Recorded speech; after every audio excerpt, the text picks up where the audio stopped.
morning or good afternoon, depending on where you are. I wanted to do a quick little live today. Let me see, I think it wants me to do it this way. So I wanted to do a quick little live today in regards to the SSL 18. Just hooking it up and getting it set up in FL Studio. Also hooking up to an outboard gear unit or an outboard gear piece. Um, so to start off, we'll basically look at everything's already hooked up, so it won't really be an unboxing. Um, so yeah, let's get started. So the SSL 18 is solid state logic's newest interface that just came out, I think, a year ago, so it's fairly new. I think it showcased at NAM last year. But the SSL 18 is pretty well built, well, I guess as you can see, I think it's full metal, maybe aluminum. I'm not sure what type of metal. The knobs are, from what I can see here, I think they're plastic, but they're fairly solid.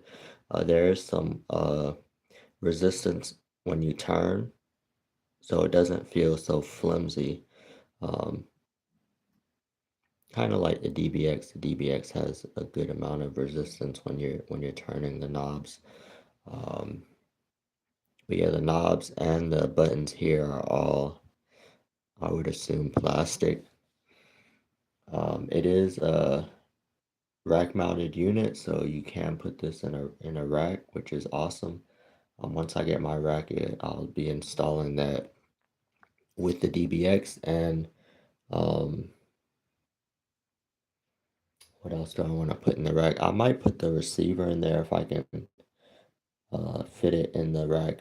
Probably just set it at the bottom because the rack that I'm looking at right now is a 14U, I think, piece from Gator. So I should be able to place that receiver at the bottom. I won't be able to actually mount it in there in the sense of like screwing it into the to the slot, but I should be able to set it either on top of the rack or at the bottom of the rack. So that'll come sometime, hopefully in the near future here. I might set my SSL 2 Plus, which I have up there. I might set it in the rack also, just to have everything centralized in one place. Even though I'm not using the 2 Plus right now, that may change because I have been debating using it just as just to monitor things. So running the receiver through the SSL 2 Plus, but I don't know when it comes to like the conversion stages, if it's gonna have to go in and out twice, um, or if there's a way to have it like the signal sent out as a copy to the SSL, and then that converts, and then a copy to the 18, and that converts instead of uh, in like a chain where it has to go in and out of one and into the other. So then it's going to through two conversion stages. Anywho, back to the SSL 18. So again, the reason I'm making this live is really because while I was setting this up, I was looking for a lot of information online, especially on YouTube, on how to connect it and especially how to hook up the DBX to it efficiently. And there wasn't really much there. Like there's a lot of videos with just the SSL 18, or it's the SSL 18 and their new preamp unit that they came out with at the same time as the SSL 18. I don't know if it's SSL Alpha, something like that. So there's plenty of videos on that, but when it comes to setting up outboard gear and then hooking everything up correctly through FL Studio, there's not really much there. So I kind of wanted to, based off of what I've learned so far, come out with a video, kind of like a showcase, really. So the SSL 18 is a 28 output, 26 input unit.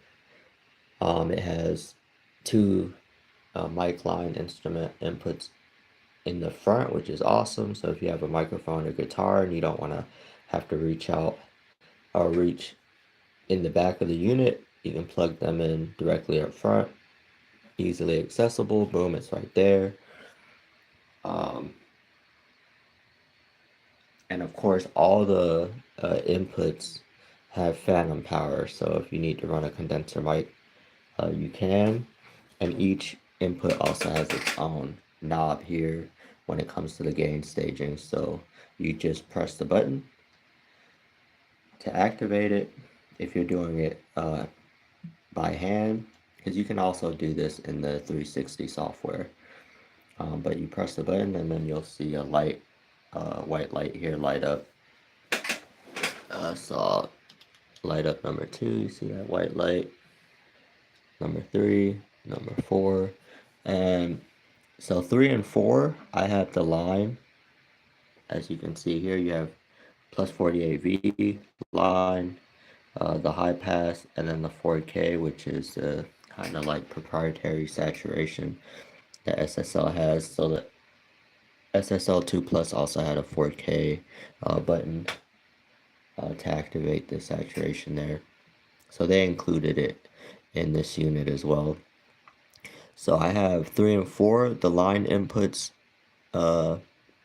activated because the DBX is gone through 3 and 4. Because the DBX is a stereo unit with channel 1 and 2, which is awesome. So I could run a full stereo mix through the DBX instead of just a mono channel, mono track. So let's deactivate 3. So that's for the inputs here, right? And then these are also for the inputs, again, 48V, line input, blah, blah, blah. So press it, then you decide, okay, if you want track 7, you want phantom power because you have a condenser mic, you press the phantom power. Boom, nothing's gone through 7 and 8, so I don't have to worry about damaging the outboard gear there. And then you'll see the phantom power be lit up, both the light here, and then also you'll see it on 7 and 8. So it's coming on both because these are coupled together in the SSL 360 software. If they weren't coupled, it would just be 7 that would be lit up with 48V. But since they are coupled in the 360 software, both 7 and 8 are now phantom powered. So we'll turn that back off. No need for it. It blinks a few times and then it goes off. Then you have here the gain knob for left and right. So the main outputs, this blue knob here. Typical, kind of just for your monitors, you can raise the volume, lower the volume, so on and so forth. If there's any like secret sauce with this blue knob, I don't know about it. So if you guys know about it, put it down in the comments. I just use it as a monitor, my monitor knob, excuse me, for my main monitors up there, the 3 monitors up there. Those will change soon. I'll probably have those out in the living room and then bring some other monitors in here. Then we have the gain knobs for the headphone jacks here. So you get 2 headphone jacks with this unit, which is also awesome, both up front. And of course you can add if you need more headphone jacks, then you just add a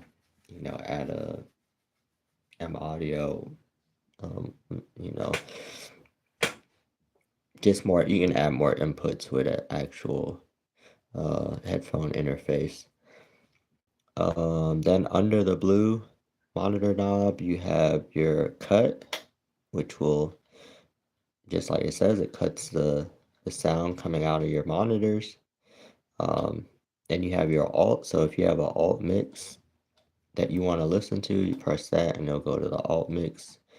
Then you have your talk. So one thing about the SSL that I guess has been a big thing for me, it doesn't really matter because I don't see myself using it anytime soon, is this talk back here. So if you have a booth, so you're in the control room and you have um, a recording artist in a booth and you need to quickly talk to the recording artist, you can press that button, it'll send what you're saying directly to that person.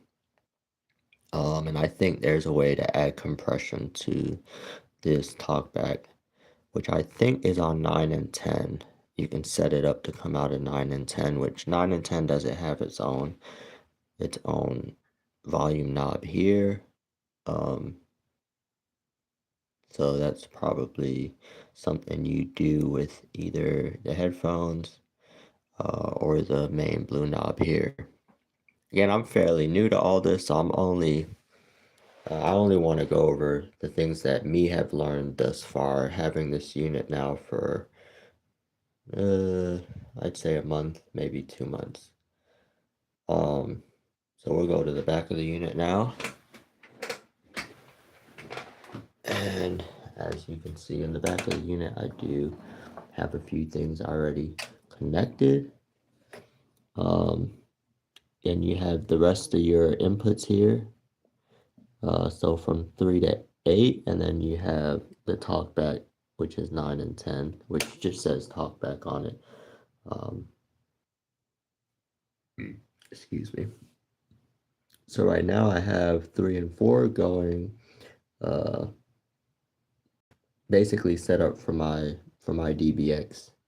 So I kept it simple. I have the out 3 and 4 going into the DBX, and then coming out of the DBX, coming back into the interface through lines 3 and 4.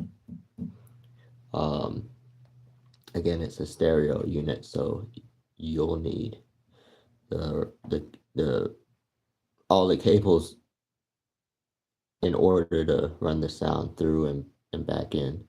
Whereas a mono unit, you'd only need 2 cables. With a stereo, if you're using both channel 1 and 2, you're gonna need 4. Now, if you're doing something like having channel 1 be a mic, editing a vocal mix during the recording, then you'll need 1 XLR because microphone is mono, so you'll need 1 XLR going from the mic to the DBX, and then out of that channel into the input of the SSL 18, but it'll only be one XLR. Well, I guess two XLRs, but one would be into the DBX and one would be into the SSL 18. Right now, I'm not doing that. I'm running the outboard strictly for mixing, and if I were to do a self master, which I haven't been doing for the last 2 tracks, I've been sending them out to a recording studio here in the city. But yeah, for the mixing, I'm mixing stereo, so I have the stereo coming out of the DAW, out of the out of the SSL 18 into the DBX, and then back into the SSL 18.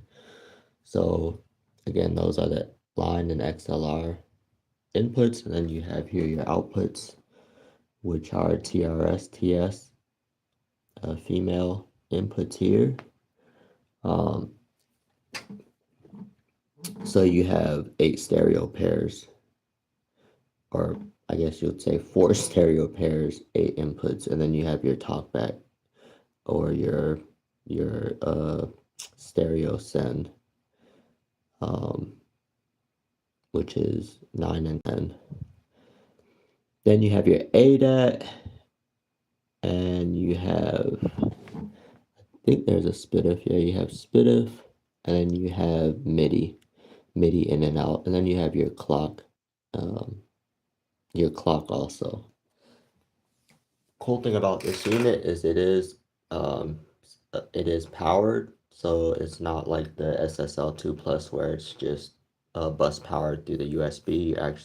It actually comes with its own plug where you can plug this unit into an outlet and it'll receive the necessary voltage or amperage that it needs to run. And then you can set it in SSL 360 to either 9 dB or 24 dB, depending on your needs and depending on your what you're sending the signal out to, which is awesome.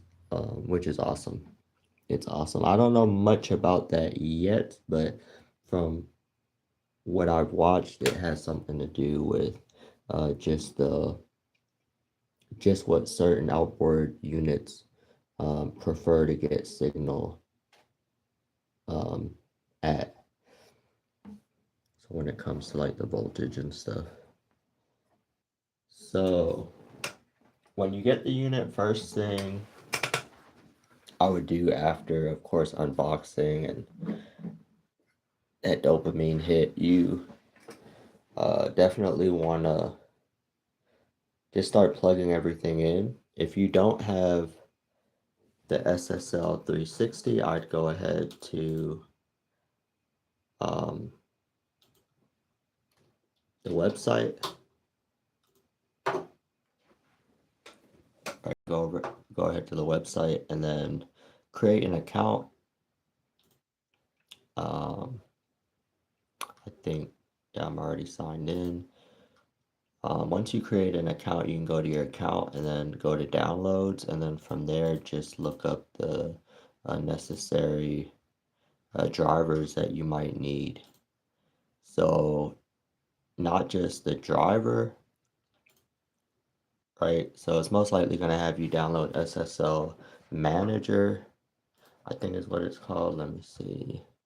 Yeah, SSL Download Manager, and the SSL Download Manager is what's going to allow you to download solid state logics, plugin bundles or plugins, VST plugins, and also the SSL 360 um, program that you're going to need. You're going to need the SSL 360 for this unit. For the SSL 2 Plus, you don't need the 360. It won't even recognize the SSL 2 Plus. It might recognize the 2 Plus MK2, but I don't have that. I have the first version of the 2 Plus, the MK1. So that is not even picked up on the SSL. If you have a UF8, it's a good idea to get the SSL 360. I think you need the SSL 360 actually to use the UF8 and to use the UC1, I think it's called. Both of those rely heavily on the SSL 360. Anywho, so those are the things you're going to need to download, and then of course download the drivers. You're going to need the drivers, the solid state logic ASIO driver. So as you can see, I have 4 here, but you only need it's just because I went and downloaded all of them. Like if they had SSL ASIO 5.1 and 4.8, I download both 5.1 and 4.8. Because at the time I was trying to see if I could get the 2 Plus to do something that it couldn't, So that's why when you look at all my ASIO drivers here, you'll see multiple for the SSL. Excuse me. So once you have those drivers downloaded, then it will be time to connect your 18. So if you don't have monitors, say you're in a real minimalistic setup or you're just getting started, and for some reason you bought a rack-mounted interface,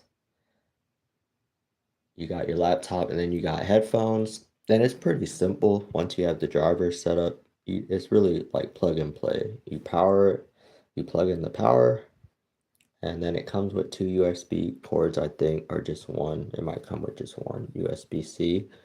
You plug that in, and you're ready to go. No, it actually comes with a USB-C to USB-A, I think, but my laptop does have a USB-C plug, and I feel like the data transfers are faster through USB-C. So I had a USB-C to USB-C cord, so that's pretty much um,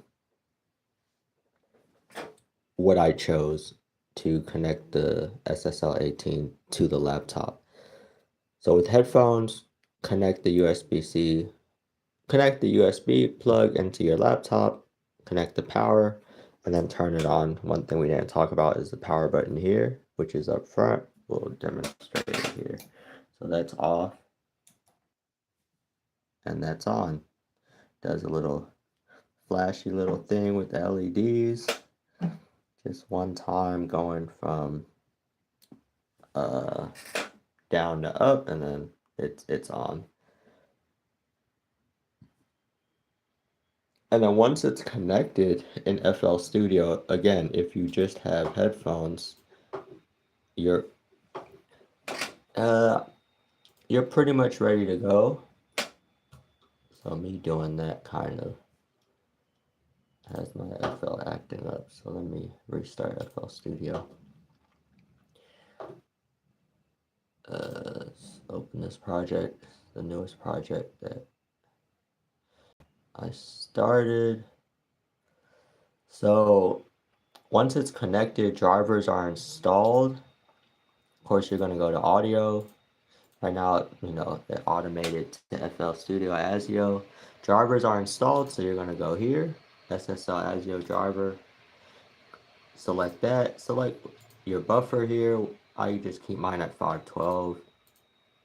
With this computer, I'm thankfully able to. With my other computer, I usually had it at 2048 because any lower samples, especially 512 and under, would start. Yeah, my last laptop couldn't handle that. So set your buffer size, set your sample rate. I think it's something to do with my laptop. My memory is kind of low, but I just keep it at 44.1 for now. Usually I'd be working at 48. And then once I up the specs, I'll probably just stay at 96, but that'll be down the line. I'd have to get a new laptop. I'm debating going with Mac because I'm hearing a lot of good things about Mac, especially with their M1 processors right now. It's when it comes to editing, like video and editing audio, you can't go wrong with the MacBooks right now. So I really don't like the UI. I don't like the feeling of the mouse and just getting around the Mac. I really don't enjoy it, but I know the more you use a certain thing, you get better at it. So it's just a learning curve. I don't look forward to that learning curve, but I do hear a lot of good things about the speed of the Mac. So, and that's mostly it. Once you have that, and let's put it this way, if you have issues and you still can't hear anything out the headphones, so you have it plugged in, A or B, and then you have the volume up, and you're not hearing anything, most likely you have to open SSL 360, go into your SSL 18 at the bottom here, not the mix, but SSL 18. You're going to want to open all AUX masters. This is with nothing selected. You're going to see here load, save as, because you can set up kind of templates and save the templates, or I guess SSL calls them profiles. I have a profile set, which is called outboard. It's saved, and that's what automatically opens each time. You have your settings, and this is what I'm talking about with the output operating level. So 24 dBu or 9 dBu. I have both set at 24 dBu for line output 3 and 4 and the main output 1 and 2. Really, I could have that set at plus 9 dBu. The main output's going to the monitors, but the line output's going to 3 and 4, which is going into my DBX. I have set at plus 24 dBu. Now, if someone knows why one does that, feel free to put it in the comments. I'm sure we'd all love to know why that is more specifically. So in the settings here, you can, as you can see, there's a few things you can change. So headphone mode, this is usually set, I think, at standard. I have mine set at high sensitivity using these Sennheisers. But you can change the HPA and HPB outputs. Either keep them at headphone mode, which is just sending out headphone signal, or you can change it to a line output. So you can basically take A and B and have two more outputs, line outputs. So if you want to send it to uh, whatever takes line outputs, you could do that, which is awesome because you already have four stereo pairs plus the talkback, but then you can also have one more stereo pair of line outputs using the headphones. So if you don't need the headphones because you do have monitors, you can have these be line outputs, which is awesome because then you don't have to reach. It's kind of like with the mic, right? The two inputs here up front, you don't gotta reach to the back to switch out cables, or you can do everything up front. So you have your mics, instruments, microphones, and then if you want to use maybe guitar pedals or something like that, you could use the headphone jacks for that, which I think is pretty dope. So I'm not gonna really do a deep dive, but that's the setting here. So again, that's something you'd want to check with the headphones. Again, if you're playing, you see the meters going up and down, but you're not hearing anything coming out your headphones, go into these settings, make sure that headphone mode is activated, which it should be automatically. But if it's not, that's one area you could look. Boom, right here. Monitor control assignment. It's automatically on 1 and 2, but you can change that. Uh, you can change that to any of these outputs. I just keep it at 1 and 2. I tried changing it and blah blah blah to 7 and 8, and it worked, but I think, hey, why change something if it's not broken, right? So I know that line 3 and 4 and line 7 and 8 with this unit could be kind of set up to take a certain, like here, like line 3 and 4 can take plus 24 dBu, right? You can't do that on line 5 and 6, for instance. So that's something to keep in mind. And then 9 and 10, so you can use line output 9 as an insert send. Um, uh, Output 9 and 10, you can use that as insert send. So if you have outboard gear, you can use that too. And I think it like bypasses a preamp or something like that, or it goes directly to that insert send before getting converted and sent back into the DAW, something like that. Don't quote me on it though. Look it up. Put it in the comments for us. Um, so yeah, here on the side you have a few more options. So you can change it. Like I said, you can change the sample rate. Like I was saying, here up front, you have these buttons where you can do it by hand. You could do that also here in the SSL 360. So if you open the analog in and then go to, here I have them set as stereo pairs. So you're only seeing 5 stereo pairs. But if you go at the bottom here and click this button, the mirror out button here or option here, You can change it from either showing analog 1, 2 separately or showing them together as a stereo pair. And I have them all set to just show the stereo pair together. But anywho, you have these options up here: instrument, line level, 48, high pass, then you have the polarity, then you have the 4K, so you can do it all in the SSL 360. And then what you press here, you'll also see. So 3 and 4 is lit up because the line input is lit up, right? Now I'm going to click it here on the SSL 360, and what you'll see is when you look at the actual outboard unit, you'll see it also light up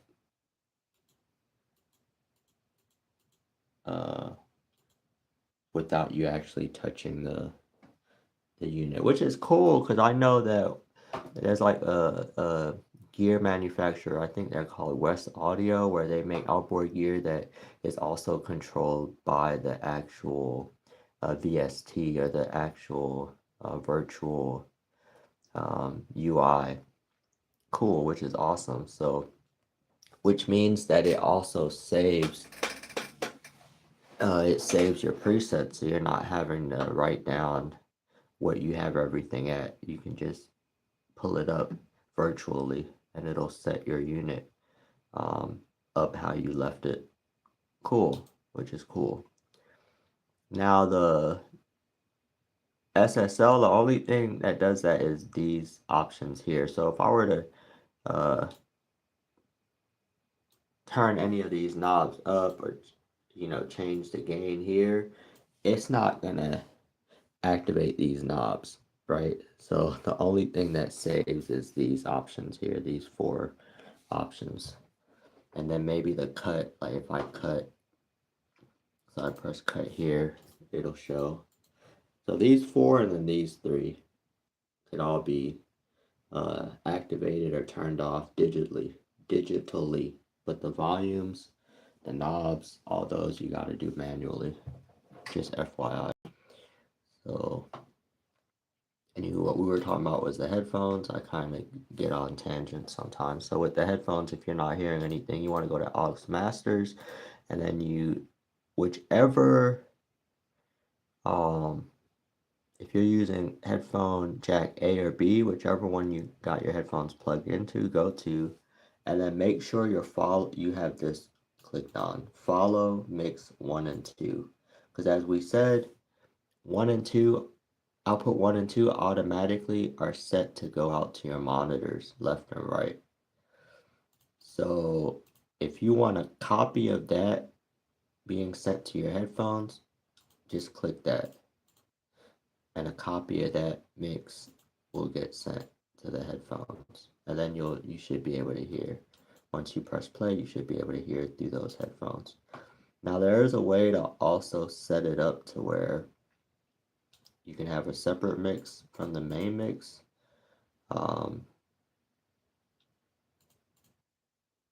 Which I think is, let me see this here. Oh, that's solo. Cut. But don't ask me how it's done. I don't know how it's done. It could be this here. Route a copy of HP. No, that's not it either. Let me see if it's maybe in the playback returns. Playback 1 and 2. No. Analog in. No. So I don't know how that's done yet. That's just being truthful. That's something I haven't had to do, and I don't foresee myself doing that anytime soon. Like if I'm using the headphones, I want to hear the main mix. So I go again into aux masters. I'm using headphone jack B right now, so I just click follow mix 1 and 2, and I'm good to go. And then now it's just a matter of turning the volume up and down here. So if I want a different gain staging, then I can do that here.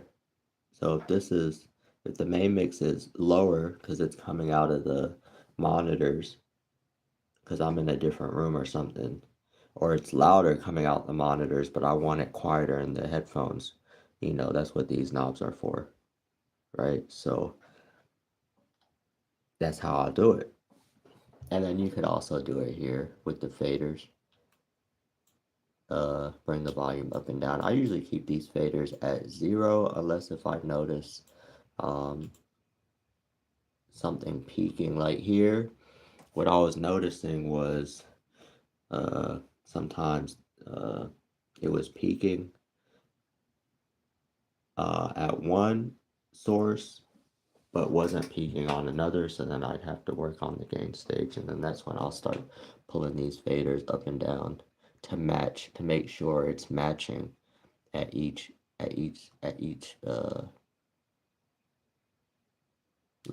place, the location or source. So that's one reason you're going to need the SSL 18.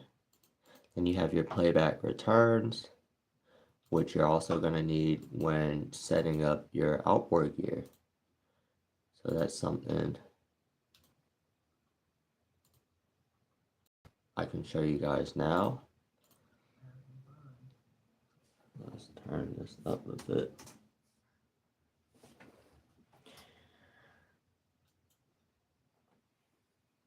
So, as I said earlier, 1 and 2, output 1 and 2 automatically go to the monitors. I've kept it that way. And because I saw in the SSL 360 that 3 and 4, you can change the dB, whether you want 9 or 24, I chose to use 3 and 4 to go out to my outboard gear. Since it's the only gear I have so far, I thought, cool, I'm gonna do it that way. Oh, a cool tip, really cool tip. Just like a channel strip,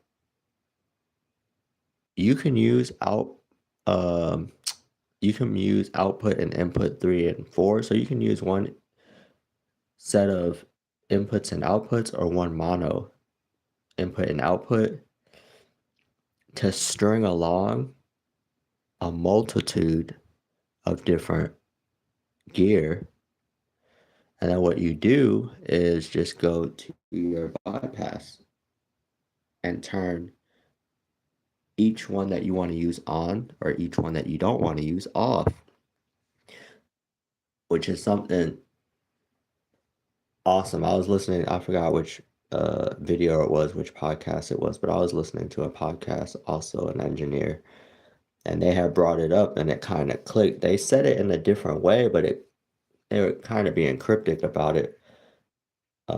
Nonetheless, it clicked, and I was like, wow, that is a great way to save inputs and outputs to where you don't have, say you have 3, because your outputs and inputs can go really quick, right? If you're doing it the way that, you know, the way that you would think to do it as a beginner, right? It's like, okay, I have 8 inputs, 8 outputs.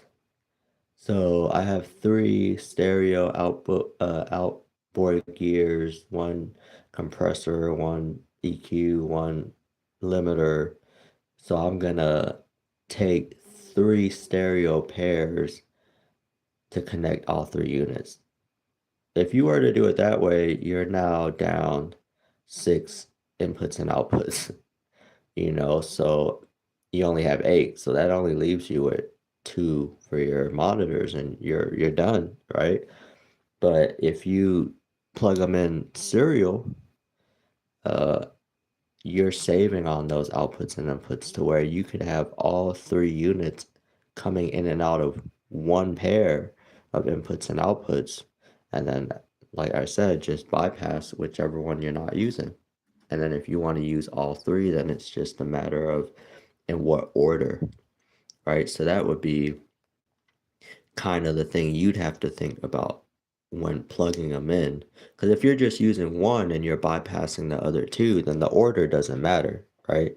But if you're going to use all 3, in this example, then you're going to want to think about that order, right? Okay, you're going to put the, is the compressor coming first and then out of the compressor into the EQ and then into the limiter? Or is it the EQ first into the compressor limiter, or is it the limiter first? That's up to you, right? But once you figure out the order, then now you have three pieces of gear coming into one stereo pair, and then you can just bypass the ones that you're not using if you didn't want to use all three on each song that you made. So, awesome. 'Cause a lot of times I'd hear people, again, as a beginner, I'd hear people talk about 8 inputs, 8 input rack units, and they always talk about it like, okay, you got plenty of inputs now. And I was seeing it as, well, I need to use two stereo pairs for each unit. So if I get more, I'm using 4 cables right now. And if you look at the back of the unit, 2, 4, 6 inputs and outputs are being taken up, right? So 4 of the outputs are being taken up, two of the inputs, right? And that's just for one stereo outboard gear and then my monitors. So if I get more, if I got one more stereo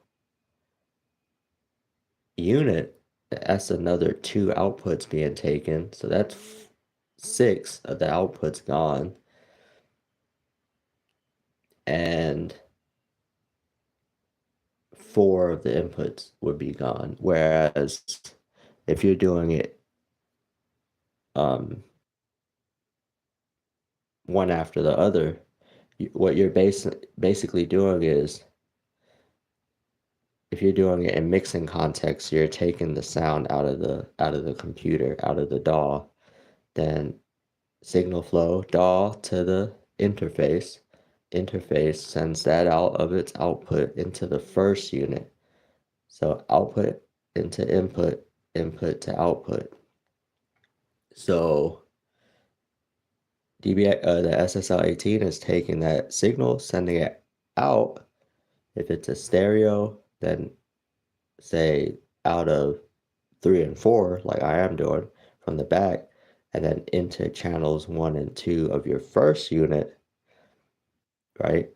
And that will go into its input. So of the DBX, for instance, that signal is going into channel 1 and 2 input. Then you do your editing, blah, blah, blah, blah, blah. Now that edited signal is going out of the DBX. And instead of looping it back into the 18, it gets sent to the next unit in series. If it's your EQ, and you look for channel 1 and 2 of that EQ, the input, put it into there, and then same thing, out of the EQ into the limiter. So that would be the output of the EQ into the input of the limiter. And now that's your last piece. So then that finished signal, that once you finish editing it, if you were to use all three, it's gone down through all three. Now you're going to run that finished signal back into the SSL 18. So you're still running it back into the 18, but you're not doing it 3 times with 6 different chords and taking up 6 different inputs. You're just doing it with those 2 chords. But you're still going to need 6 chords or 8 chords, right? But it's not all taking up your inputs of your interface. If that made sense, to me it made sense. I think to some people out there, to most people out there, it made sense. So I kind of explained hooking up the pieces, but let's actually look at it. I only have one piece here, so let's just look at the back of the 18, and then we'll look at the back of the DBX, which is a bit, it's not as wide, so we'll have to do some maneuvering there. DBX is used, so just to keep that in mind. So with the DBX, we have output 1 and 2.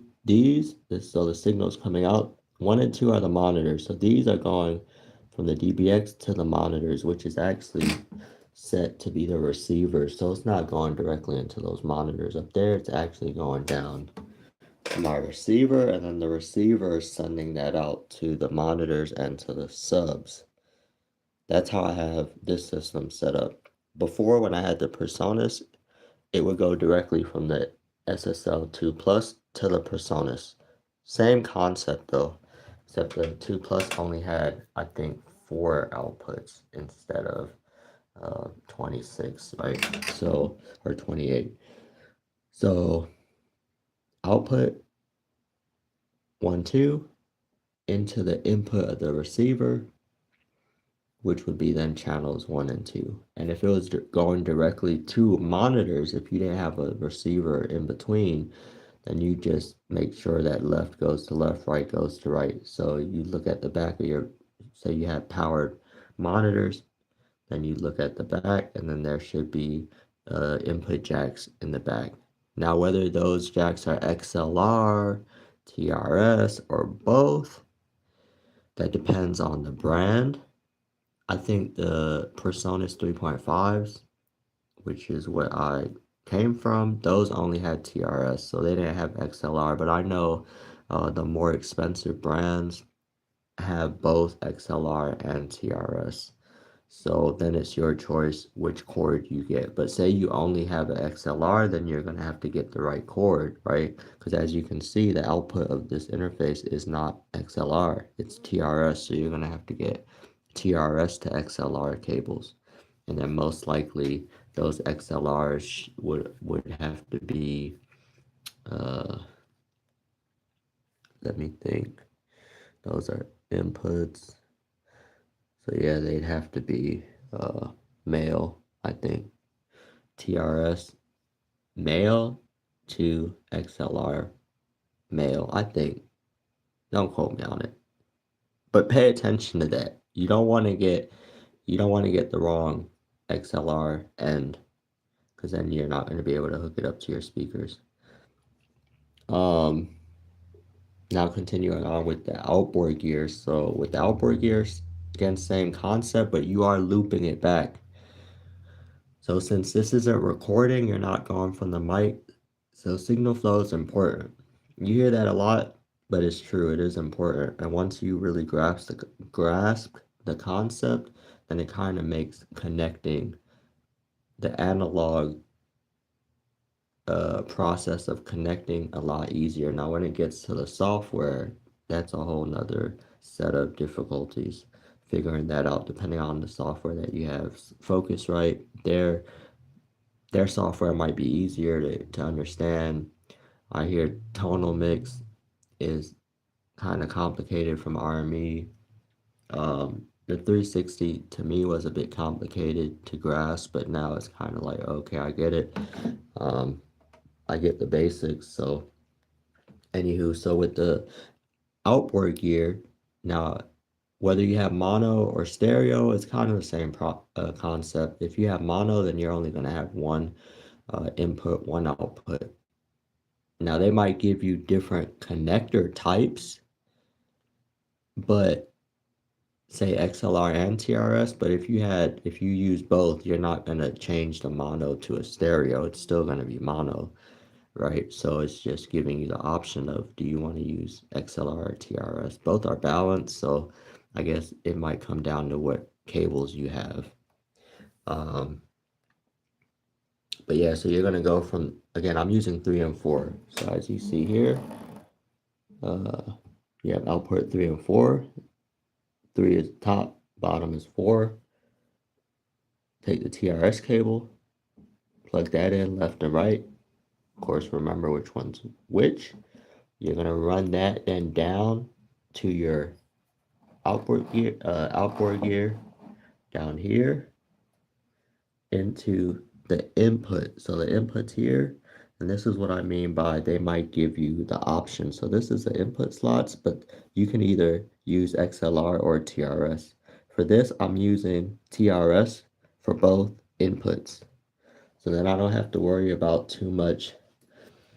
I don't have to worry about too much there. I don't have to worry about too much. I don't have to accidentally, you know, well, that matters when coming back in too, but I don't have to worry about sending a phantom power accidentally and fucking up nothing because I'm using TRS. They are balanced, they are grounded, so it won't do as much damage at, well, the XLR is balanced too, but from what they say online, it's just better.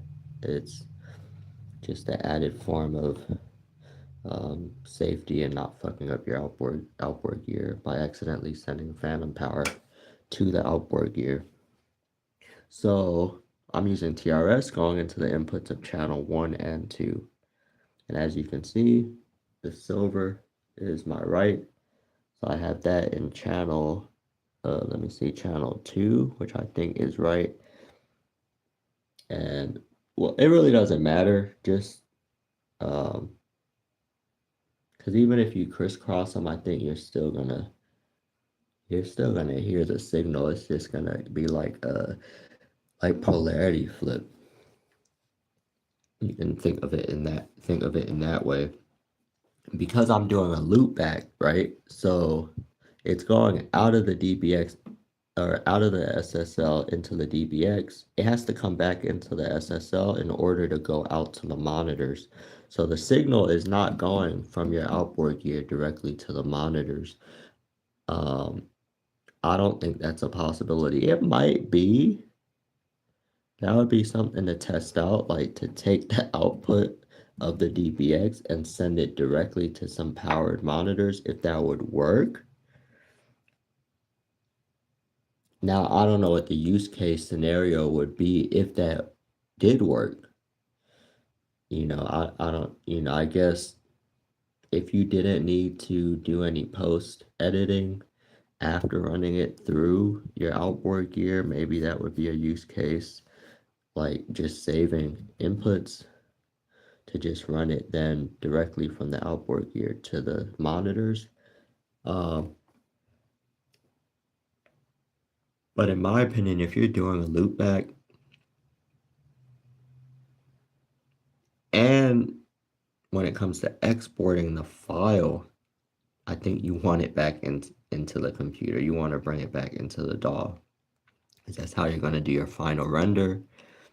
Now, if you just want to hear what's being done and you don't need to edit it, you don't need to render it, none of that, then maybe it's possible. But again, I don't know what the use cases would be other than that. Okay, you just want to hear it or something. You just want to, you're not gonna say you only have like a 2 plus or something, and you don't have the amount of inputs and outputs that you need to bring it back into the DAW, but you still want to hear how it would sound going through analog gear. Maybe that's just something we just came up with on the spot. So,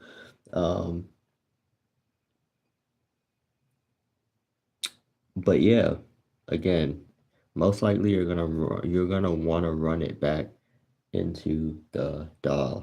So it's in here, you process it, blah, blah, turn some knobs, find something you like. That's the process. And then boom, it gets sent back to the DAW. While you're processing it, it's being sent back to the DAW. Like if you have it hooked up correctly, you should be able to hear what you're doing on the outboard gear in real time. So something to think about. So I'm just conceptualizing it for you guys. So then input, and now you're going to want to get those outputs, and then boom, you have channel 1 and 2 or 1 and 2, and you're going to want to get those chords. Now for this, I use XLR to TRS because that's what I had. I have one more TRS to TRS, but I need 2. So I could have used that and then XLR to XLR because I have 3 of those, 4 of those. But I also had 2 XLR to TRS male, so XLR female to TRS male. So I'm thinking, hey, I kind of want to use the same chord, but I knew I wanted to bring it back as TRS again when it comes to that phantom power issue and These are grounded. I just hear it's better that way. So because I had the XLR female to TRS male, two of them, I decided that's the route I wanted to go with. So again, just keeping everything the same. We have output going into 3 and 4. So the red, red, blue, blue. And the connecting part is really the easiest part to learn, if I'm gonna be honest. Like you can watch 1 or 2 videos, and if you've been doing this long enough, the concept should make sense right away when it comes to connecting the back of that unit. The issue comes in to this is when it's going into the program. Like if you have an analog unit where everything is soldered directly on the unit to be that and only that, then that's how simple it is. Once you learn the signal flow and how to connect everything, that's it. There's nothing more to it. It's plug and play. But when you have a unit like this, where channels can be interchanged with one another or switched around or made into different things for different applications, then it's not plug and play anymore. It's plug, go into the software, and then play. So let me explain what I mean by that. So you connected everything, you're using 3 and 4, output 3 and 4, input 3 and 4 as your outboard tracks to send the signal to your outboard and then back in. So if you were just to plug this in and press play and think, okay, now I can start tweaking knobs and I'll be able to hear it. No, that's not the case. So this is what took me a while to kind of figure out based off of videos and so on and so forth, is you have to go into your 360 and change a few things around. You just have to do it. So to keep things simple for yourself, so setup here, you can set up DAW, it's self-explanatory. When you get 360, there's the home, which when you have an SSL unit, it's going to automatically, if you install the right drivers and so on, it's going to automatically pick it up. You're going to want to go here and set up your DAW, whichever DAW you're using. If you're using multiple, like I do, you can set each one up. Yeah, anywho, that's not so important, to be honest. That's mostly for like your MIDI controls and this and that. Yeah, it's not so important. So, like we said about input 1 and 2, that's monitor. So if you keep that the same, then this makes this process so much simpler, in my opinion. So 3 and 4, 7, anything but 1 and 2. If you're going to use 1 and 2 as your outboard gear, then you're making your life just more complicated. I just keep 1 and 2 as the main monitors, left or right. So you're going to want to go into settings. Again, if you're using 3 and 4, then depending on your gear, you might want to put that up to plus 24 dBu. Test it out though. Test 9 dBu, test 24 dBu. If you hear a difference, if you're hearing more saturation, if it sounds better than on one than the other, then of course choose that one. That's not the important part though. What you're gonna want to do, right? What you're gonna want to do is go here into analog in, right? So again, we're sending it out to the DBX. It's gonna get processed and then it's gonna get sent back in to one of your stereo inputs, stereo pairs, input tracks. I have 3 and 4. So that's why I have here 3 and 4 lit up to line input, and I have this being monitored, right? so then I can see what's coming in, how hot is it, blah, blah, blah. That's step one. So whichever input you're using, for your analog, you're going to want to go into your analog inputs here on the right side, click toggle that on. When it's highlighted, you'll then see these come up. Again, mine is showing up as them collapsed together as stereo, but when you get this and you first open it, it's going to look more like this depending on how many inputs you have. It's going to show all the inputs mono. So analog 1, 2, 3, 4, 5, 6, 7. I have them collapsed into stereo so that I'm not looking all over the place and getting all confused and stuff. So I'm using 3 and 4. I have line input on. You can also use high pass. You can do your phase inversion. You can send 4K saturation through there. Don't have to though. So that's one. You have your line toggled on and you have your monitor toggled on for the input pair that you're using. After that, you're going to want to go to your playback returns, right? 1 and 2 are your main outputs. You don't want to hear 1 and 2 and 3 and 4 at the same time. So what you're going to want to do is cut it, right? Because if you want to hear in real time the process sound, so what your outboard gear is doing, you don't want to hear loopback, or you don't want to hear like,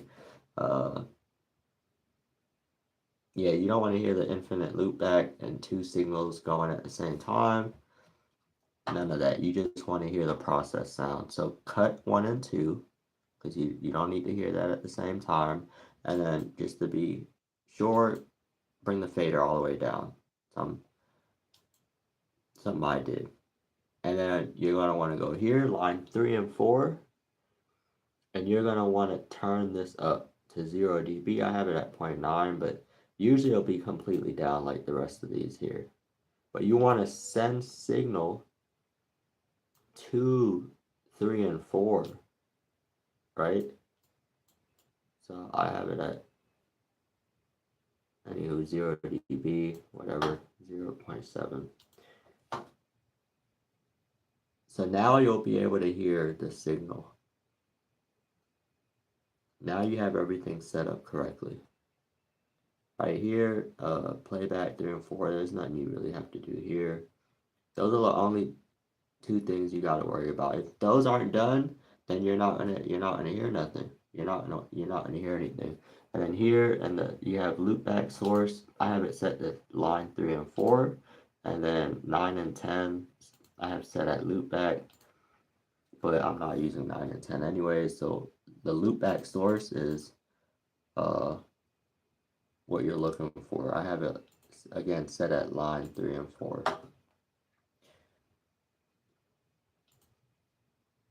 And you're ready to go, right? Analog inputs. You have your line set. Again, this is the signal coming from the DBX back into the DAW. So your DAW is sending it out. You don't need to monitor that. You could, you don't need to though. You want to hear the process signal coming from the DBX, coming back into your analog inputs. And again, analog 3 and 4, input 3 and 4 is what I'm using. So I have the line set so that it's getting the right signal. I have the monitor on because I want to monitor that signal coming back in, that process signal. And if it's not processed, right? If you have it bypassed or all of these knobs are set at 0 or unity and nothing's going on, whatever, that's cool. Then you're hearing the sound that's coming out of the DAW.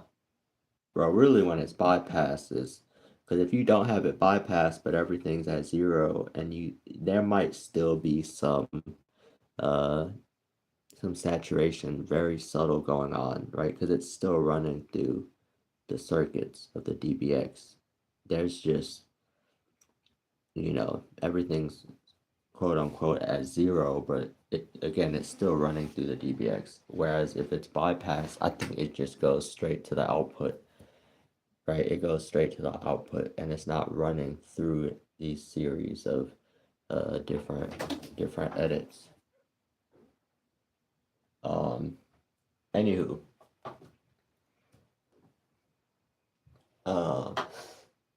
babe, close. Thank you. Sheesh.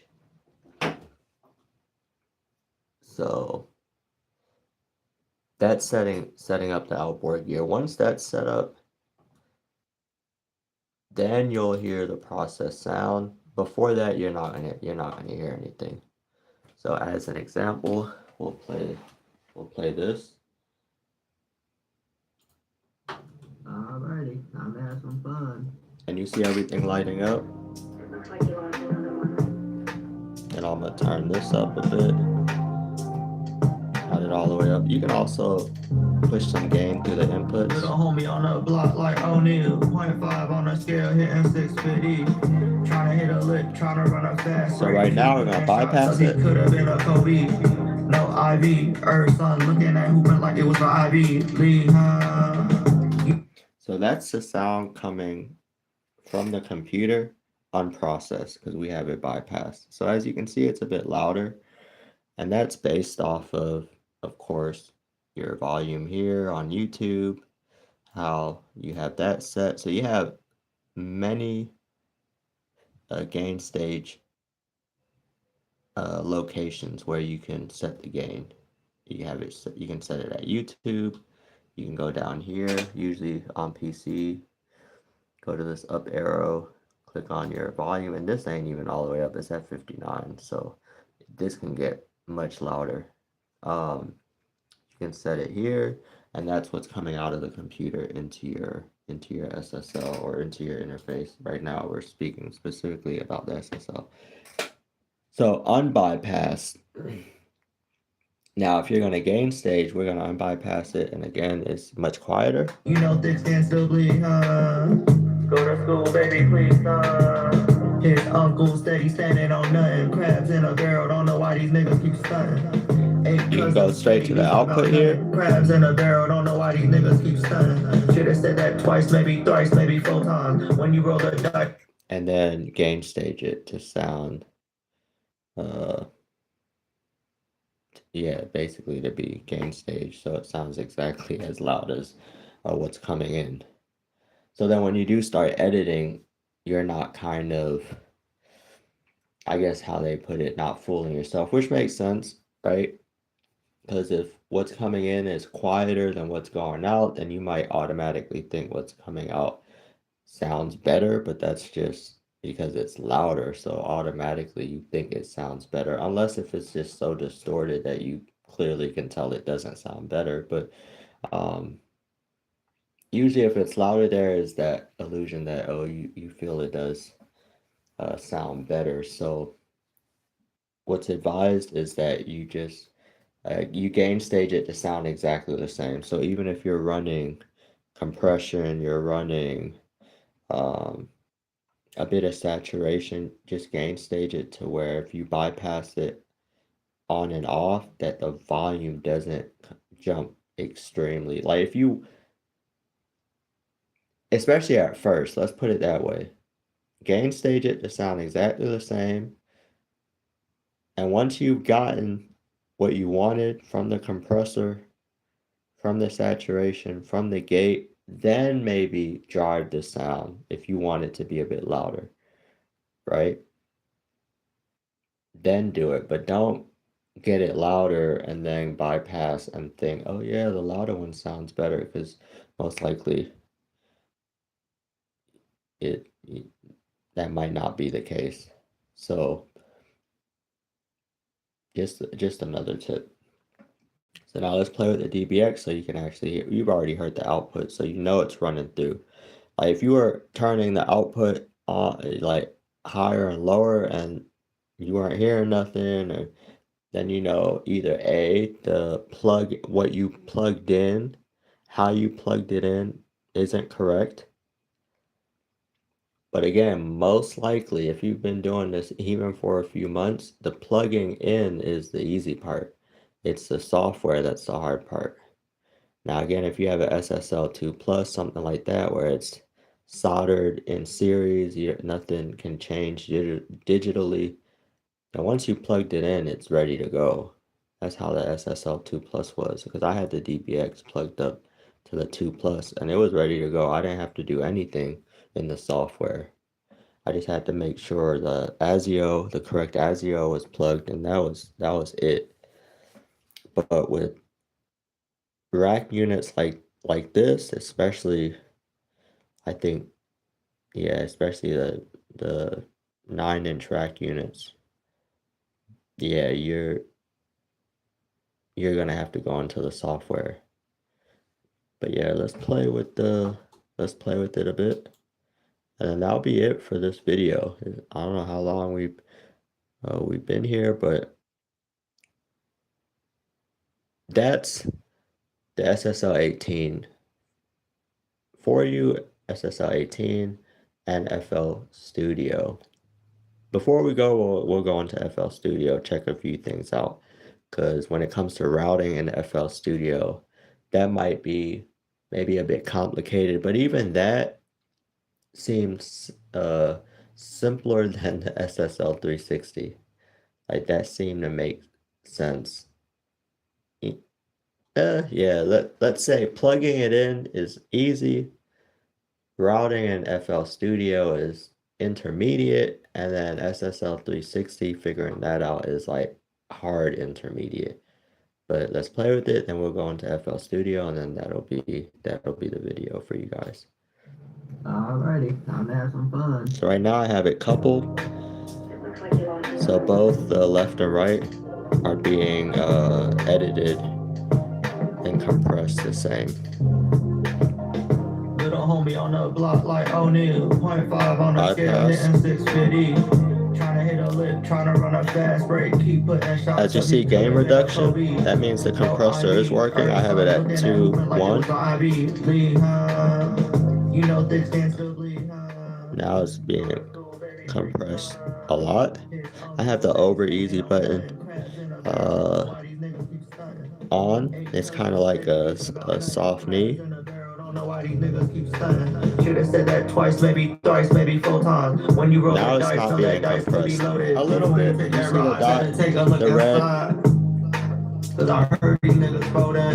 So that was what was making it quieter, was the compression. Now it's not being really compressed at all. A bit, because it ain't even really coming in hot, but it's probably the peaks and the fact that it is at 2.1. And then if we were to turn this to 1.1, then that shouldn't turn red at all.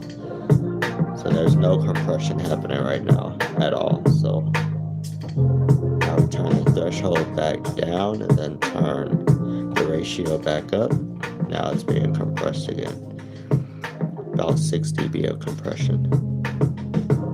Now let's play with the gate. That was the funnest thing for me to hear, was the gate. Because you can really go crazy with the gate in the sense of just playing with it. Like if this is your first time using outboard gear, that would be the first thing I would play with, just to get that dopamine, is the gate. Compression, you hear it, especially heavy compression, but to really hear subtle compression might take time. Might take some time. Maybe not as much time when you're playing with outboard gear though. It's something that came to my mind the other day. It's like when you're playing with compressors in the digital realm, yeah, let's play with the gate a bit, turn the threshold up. It's already hitting if you hear it. Now we're gonna turn the ratio up.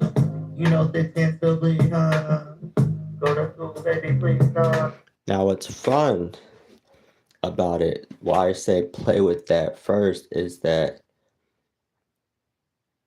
because it's in real time, you can start playing. Like, it's not like drawing it in gross beat or something like you can you're doing it in real time, so you're getting these different cadences on your beats in real time, and that's the fun part about it. Like when I first was playing with this on the SSL 2 Plus, it was I I was there for like an hour just playing with the gate like in real time. Like as it like right now I just turn it on. Okay, we're hearing it, then I might turn it off. But I mean like actually as if you're drawing in automation is what I'm trying to say. It was really fun. His uncle steady standing on nothing. Crabs in a barrel, don't know why these niggas keep stunting. Eight cousins steady beefing about nothing. Crabs in a barrel, don't know why these niggas keep stunting. Should've said that twice, maybe thrice, maybe 4 times. When you roll the dice, know that dice could be loaded. Before you take that ride, better take a look inside. Cause I heard these niggas folding.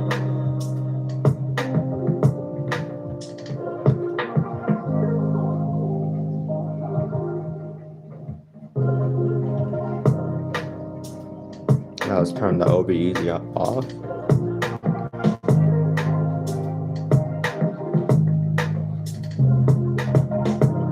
Turn it back on. I just like that it's a bit warmer with the over easy for sure. It's definitely a bit warmer. Guess a good way to describe it if you're more of a beginner is it's more blanketed, right? The sound is more blanketed. But of course if you're driving the output, you can kind of compensate for that.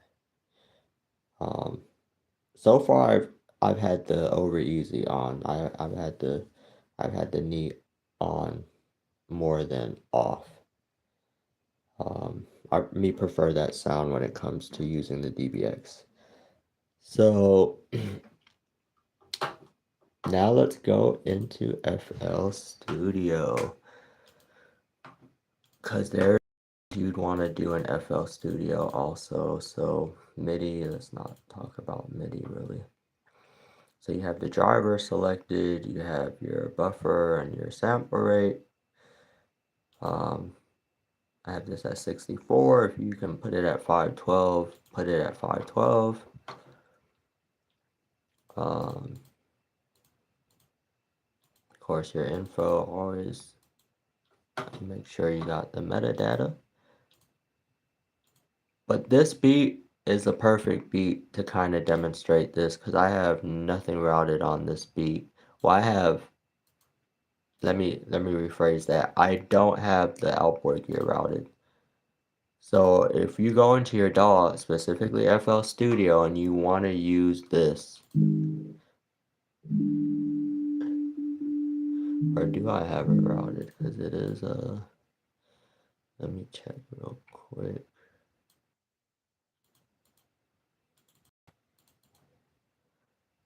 Mono, left, right.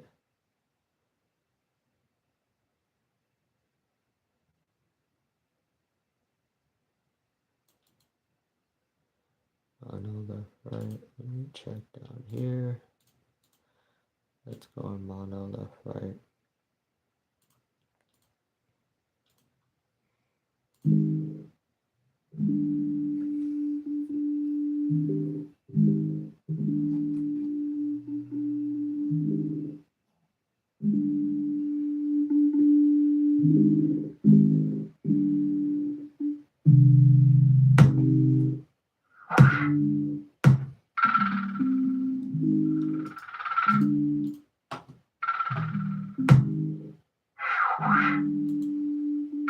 Oh, they're so loud.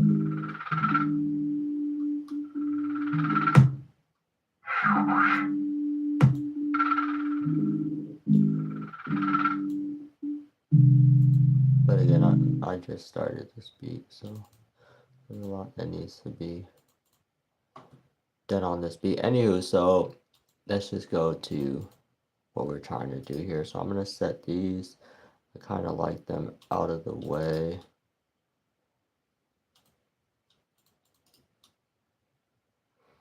So again, you're thinking of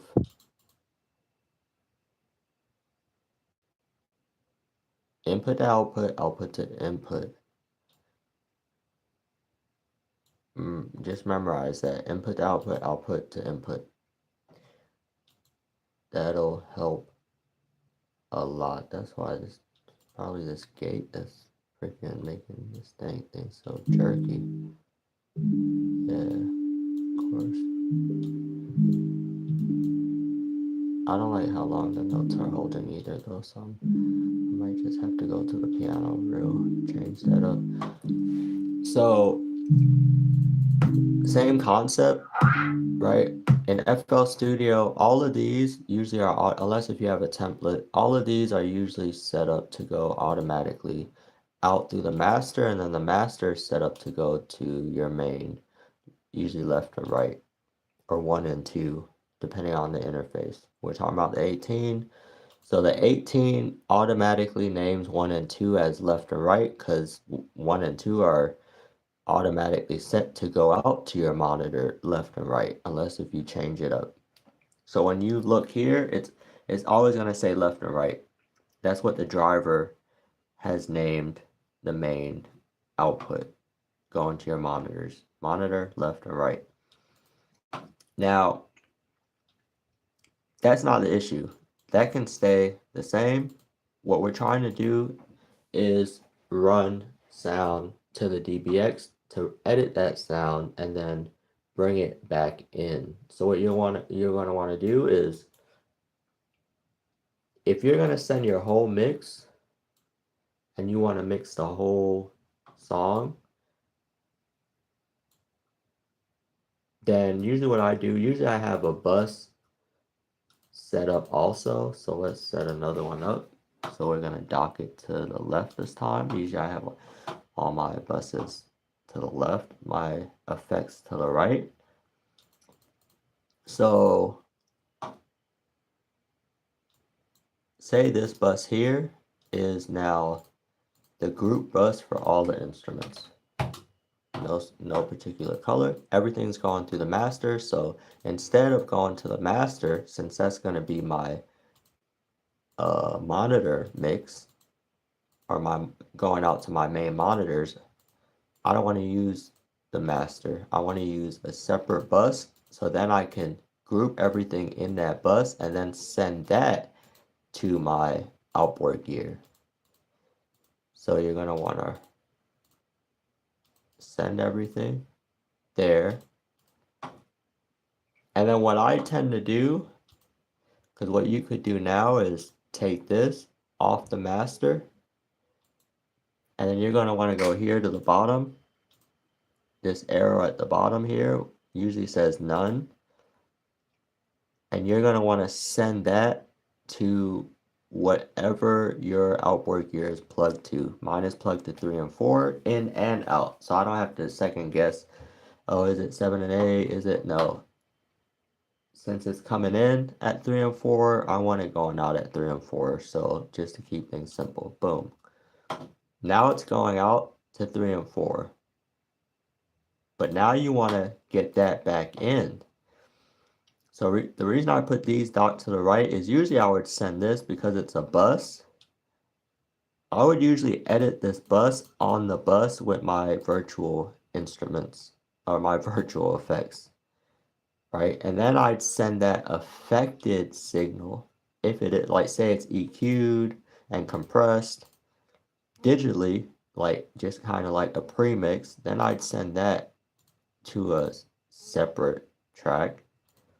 And that's what would go out to the DBX.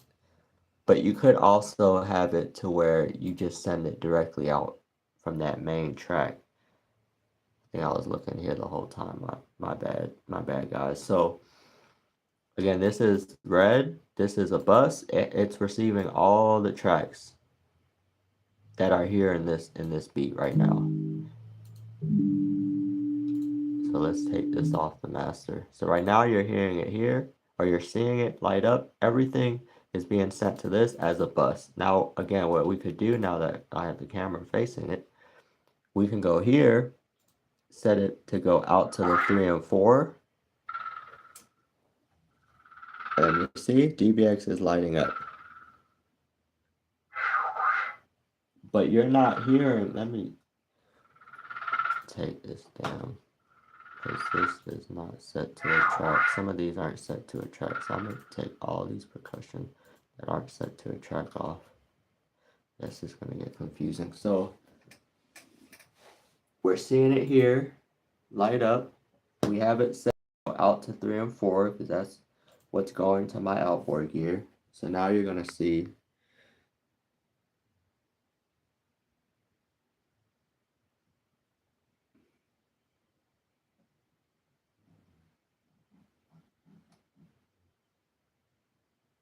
it's lighting up. It's very quiet, so I had to turn the threshold even further down just so we could see it. Because if you see here, it's not even peaking at -12. It's way down there. But that's just my gain staging. Again, I just started this beat. That'll change as I continue editing the beat. So, but I don't want it like that. I don't want it to go directly from the bus to the DBX because again, I might edit this, which doesn't matter because it's still gonna go down, right? It goes down from slot 1 to 10 and then out. You could change that to post EQ, post effects. Usually it's post EQ is what it's at automatically on FL Studio. So just keep that in mind. For the way my brain works though, I usually like taking this bus signal and then sending it to another track and then have that track go to the outboard gear. So instead of setting the bus here to red, setting that bottom to 3 and 4, I'll put that back to none. Send this over to this track here, which I've docked to the right, because those are usually my effects, and I can quickly get them out the way when I'm not editing them or when I'm not using them. So that if this is like a lot of tracks, I can always find my effects just by going here. That's why I like docking them. And that's another reason I like docking my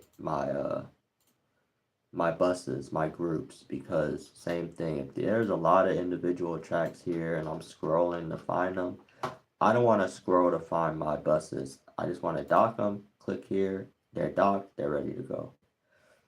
So, because I send this to a different track, I go to this track and then I'm going to send that out to 3 and 4, which is my DBX.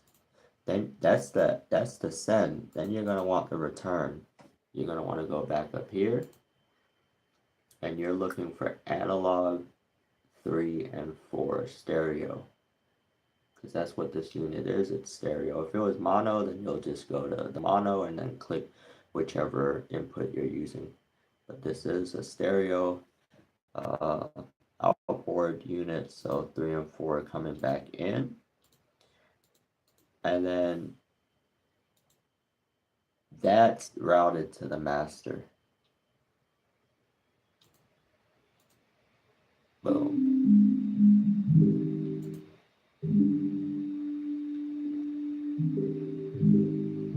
And you're gonna want to make sure this is on. Now it's monitor when armed.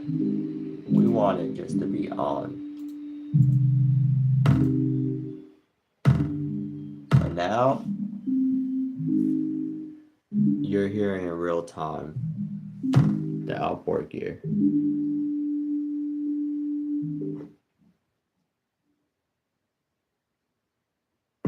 And that gate is working, but of course the volume is, because this unit was used, cost me like $30 on Marketplace to get. So what I noticed is that let me see if I turn it on.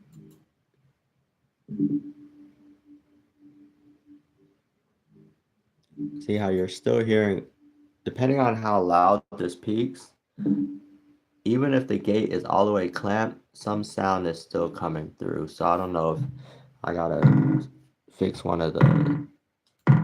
something in the unit or change something I know some units you can change. You can start learning how to solder things and repair certain things yourself. So for me though, I'm not at that point. I feel like it works well enough for what I need it for right now to where I don't have to worry about all that. But anyways, that allows you to hear it in real time. Of course, you're gonna want to render it out just because you can hear it in real time. Cool, but you're gonna want to render it out. So, wherever it's coming back into, that's where you're gonna want to record. You're gonna want to arm and record. And if you're using FL, this is not a tutorial for that. If you want a video on how to record in FL, just let me know, comment down below, and I can make a video about that. Most likely, I'll make a video about that in due time anyways. But if out of nowhere I get a lot of comments asking for that, I'll definitely make that a priority. So again, let's turn the gate back, turn the threshold back down so we can hear the beat, turn the ratio back down. And that is the SSL 18.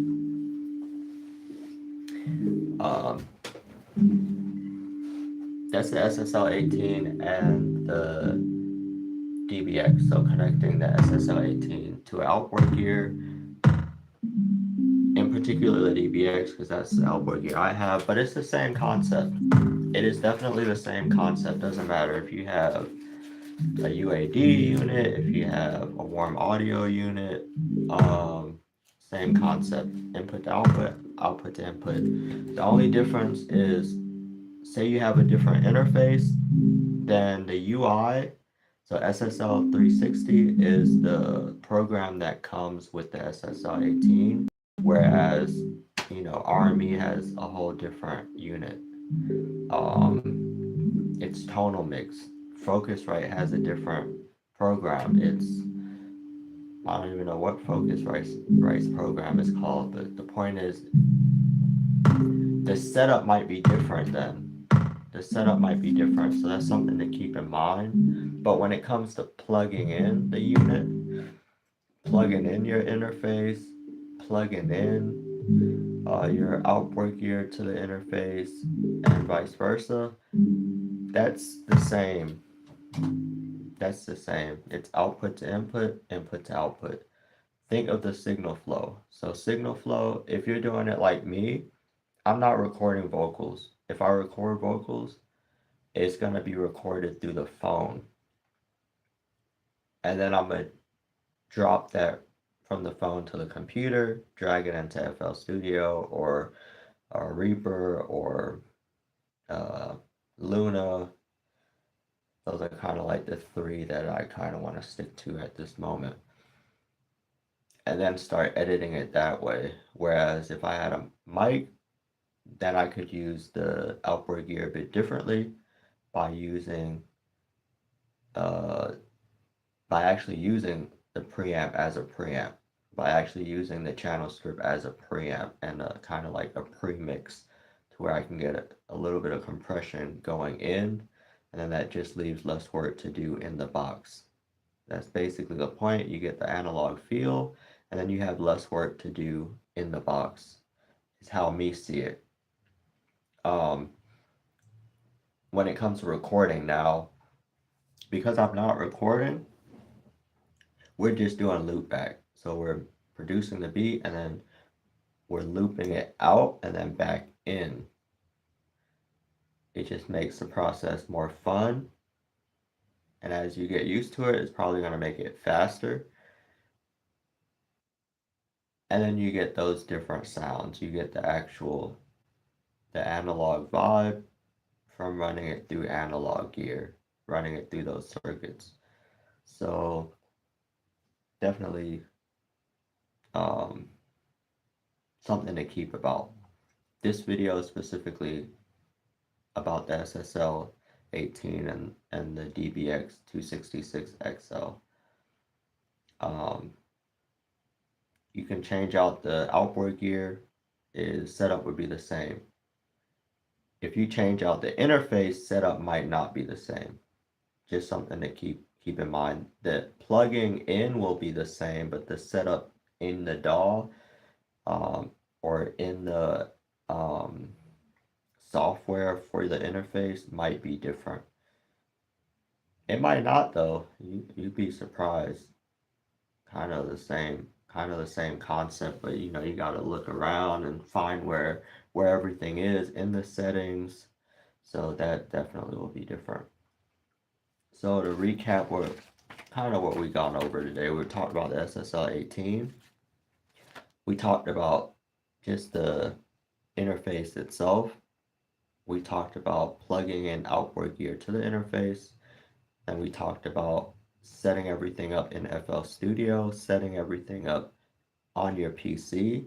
This was specifically for the PC, so downloading the drivers, making sure you have SSL 360 downloaded, SSL Download Manager, which allows you to then find SSL 360 and then downloading the drivers. So going on Solid State Logic's website, finding the drivers, the most updated drivers, downloading those, installing those. That just makes your life easier. The drivers do, and then you basically can't use, well, you can use it, it'll work, but a lot of the functionality of the unit won't be accessible to you if you don't download SSL 360. Sound might come out if you're just watching YouTube videos, but when it comes to going into your DAW and actually producing, mixing, and mastering, you're going to want to have SSL 360. And you can see SSL 360 as a mixer also, kind of as a DAW, right? You can do a mix through SSL 360.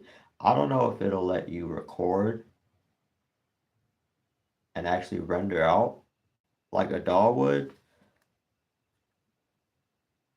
Good question. Me personally, don't know.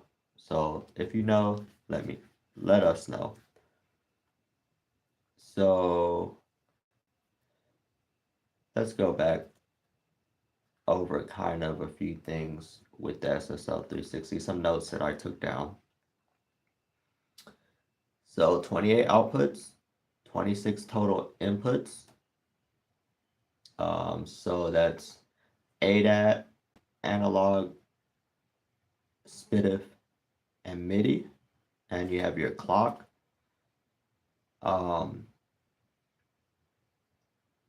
You have your 4K saturation toggle per channel, per input channel. It is class compliant. Those are some things I didn't bring up when we first started the video. This unit is class compliant. So it's a rack unit, 32-bit, 192 kilohertz converters, low latency, talkback, and it has a stereo insert send, and also the talkback, you can add compression to that, and you can change the headphone jacks A and B to line jacks, input jacks. So if you want to install some pedals, you can. So it's a great unit. Like, I really like it. I should do some comparisons. That would be interesting to see, like comparisons between the SSL 2 Plus and the SSL 18 to see if there's really a big difference in sound. That would be very interesting because there's a big difference in a lot of other things like inputs. Let's look at the two units while we're here. Right, so we have the 2 Plus, which, as you can see, we kind of touched up on. You have your MIDI in and out headphones. These also come with two, but they're in the back of the unit, which can get cumbersome, like reaching back there, because a lot of times I use the headphones for both personal and for in the studio use. So, you know, you're unplugging and plugging back in, and with this unit, always having to reach at the back of the unit to do that, it can get a bit, I wouldn't say annoying. You definitely just get used to it. But having it up front just makes it so much easier. It saves you about 2 seconds, I guess, 5 seconds, to where you're not turning the unit. And you gotta imagine all these plugs being taken, which was the case when I had the DBX hooked up to the SSL 2 Plus. All these were taken. The two inputs, all four of these outputs were taken. So if I'm having to flip it over just to take out, which you just reach behind it and unplug it and plug it back in, no big deal. But I everything is kind of wired in to where when I had the DBX plugged in, I didn't have to change anything in the software. It just worked. It just worked. So that's one thing that I found, that if you're comparing, you could say, oh, it's a bit more convenient with the 2 Plus. But the 2 Plus, on a serious note, the 2 Plus is not meant to compete with the SSL 18. Like, it really isn't. Now, I still would like to hear what the sound quality difference is. So it might be a cool test to plug both of them in and then render something out. And then see if there is a sound difference or if it's the same. Because a lot of times you hear, oh, it's the same preamps. We use the same preamps on our world-renowned board. But are the converters the same? Is the clocking the same? Because those factors do make a difference. Because both have 4K, cool, right? Both have that saturation, but if the converters aren't, if the A to D, D to A converters aren't the same quality, then there might be a slight difference, a subtle difference. And then if you're running a whole mix, right? So that would be kind of some good tests, A/B tests, running a source dry, no editing, then running a source with editing, and then running a mix with the DBX through both, and then see what those three sources yield, if there's a difference at all. That'd be cool to see. Um,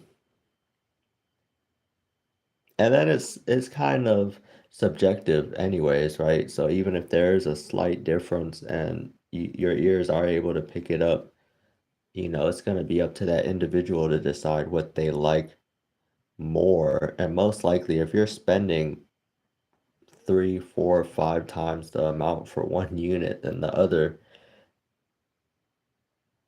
it's going to be hard pressed, probably just on a mental note, to even see the less expensive one being better, even if it somehow is, right?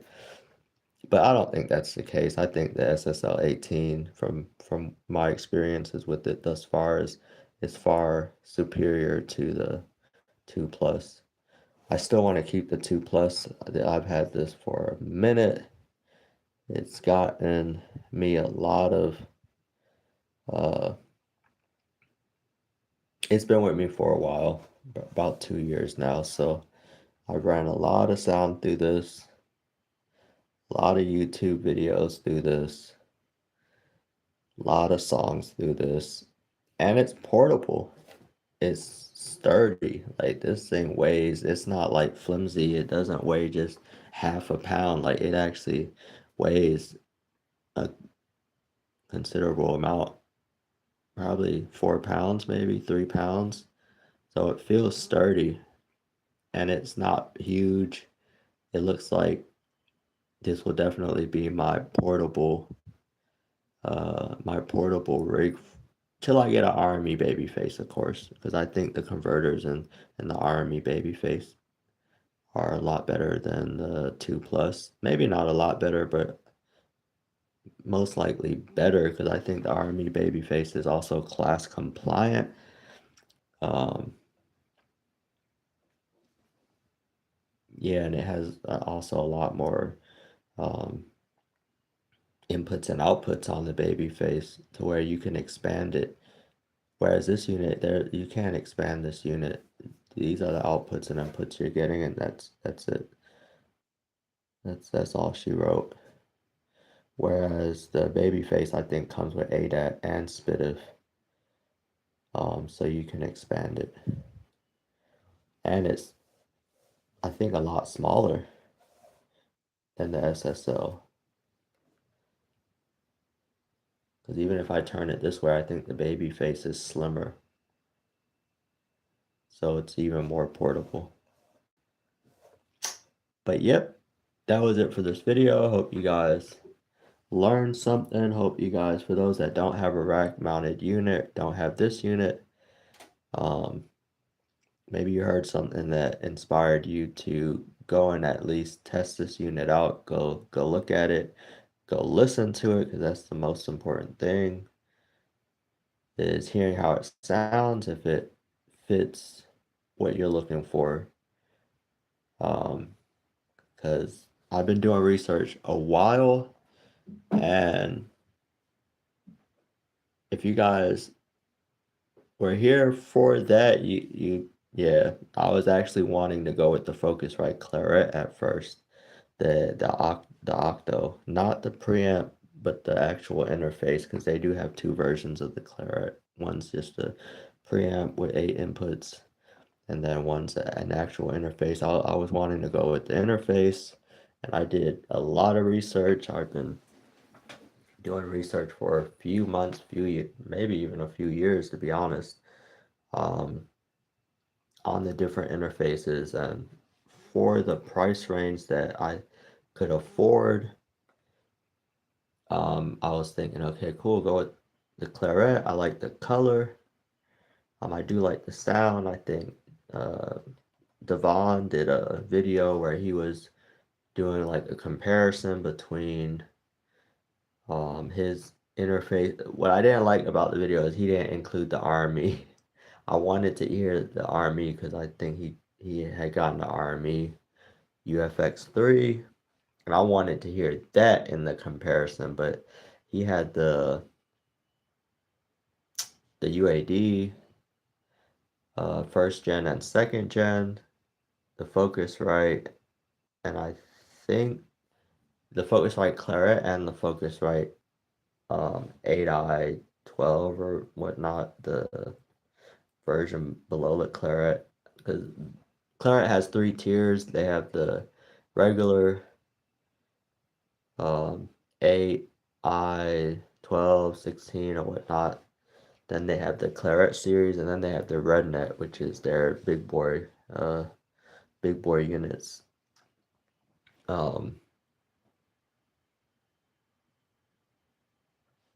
Yeah, but he had the Claret and the 8 something, the 8, I don't know if it's the 8i12 or 8i24 or whatnot. But of course, I wanted a step, because I have a Focusrite as well, the 2i4,